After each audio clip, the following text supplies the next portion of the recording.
if you can pick 2 or 3 things that you want us to know or you want us to learn as leaders, what would it be?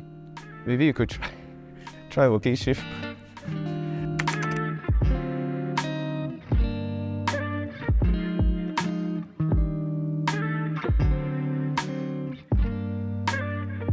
How do you feel about young talents or young graduates like me entering NCS so far, work-wise or adaptability-wise and all that? The people that are joining the workforce now are a lot more digitally savvy. They are more self-aware of their personal needs as compared to us. Last time my parents just asked me to go and work as hard as you can. Mental wellness wasn't even a topic of discussion. So I feel that the current generation needs a lot of reassuring. If I could ask the generation to be a bit more patient with us, is to understand that we came from a school of hard knocks, right? And then it's not natural for a lot of leaders, our generation, to explain or to be a natural coach. So I think both parties need to kind of find that balance and the patience with each other.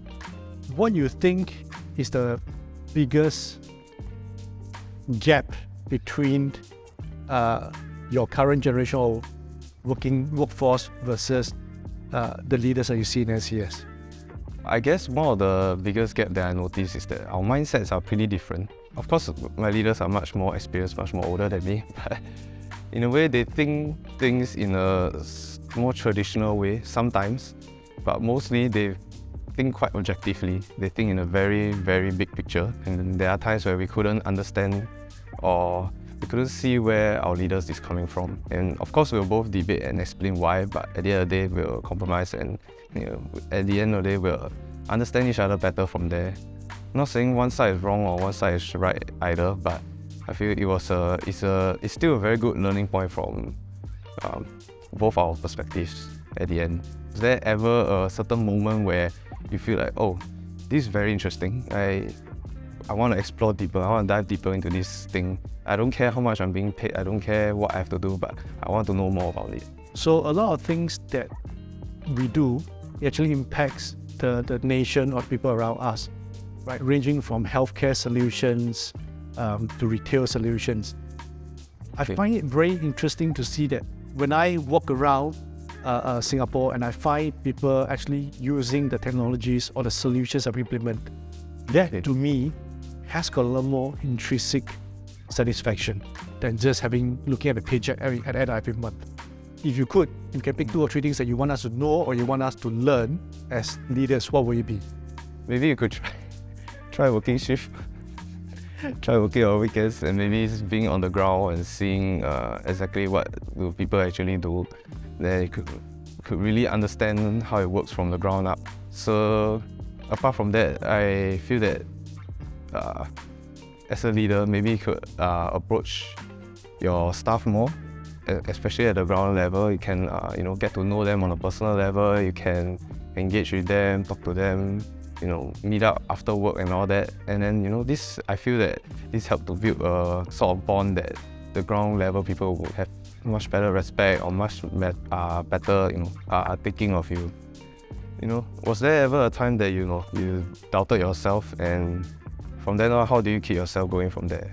So when I first started off work, I think it's quite similar. We spend a lot of time working weekends, not knowing why we are working, and whether the work that we do makes an impact or not. Then as I progress, then I realized the impact of me not succeeding is not on me alone, but it has impact on the client outcome as well as the team that I lead. Right. So it has moved away from a very individualistic kind of purpose into a more leadership kind of a purpose. But what keeps me going, and I think is having the right coaches. So look up, find the mentors and coaches, look around you to realize that the impact of the work you are doing and the team that you have, right? That's actually what keeps me going. So what advice I'm going to give for people that's coming after you, what will it be? Well, for the people that's coming after me, or rather for like my juniors, I'll say don't work too hard. don't work too hard to a point where you have to compromise your own health.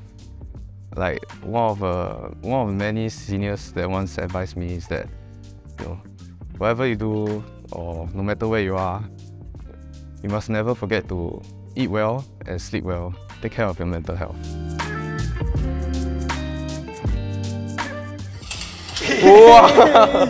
Hey, hi, nice to meet you. CS from the CSU. CS, nice to meet you. I'm Ted. I'm from the Nucleus Infrastructure program.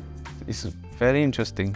You don't get to judge anyone by their cover at first, and I just get to ask. As someone with more experience than me, I get to ask the kind of questions that I want to know from a senior, not the kind of questions that I want to ask that from a leader and all that. I also appreciate a lot of the learnings from your side, because it's not every day that we get to have such an open dialogue one-on-one with the talents that we have. No, I thoroughly enjoyed the session. Oh, me too. I really enjoy talking to you without knowing how you look like, without knowing what you do actually. Yeah, it was a nice conversation. I enjoy it a lot. Perfect. Thanks. I hope to catch you again in the office sometime. Me too. Good to see you around. Thank you. Thanks.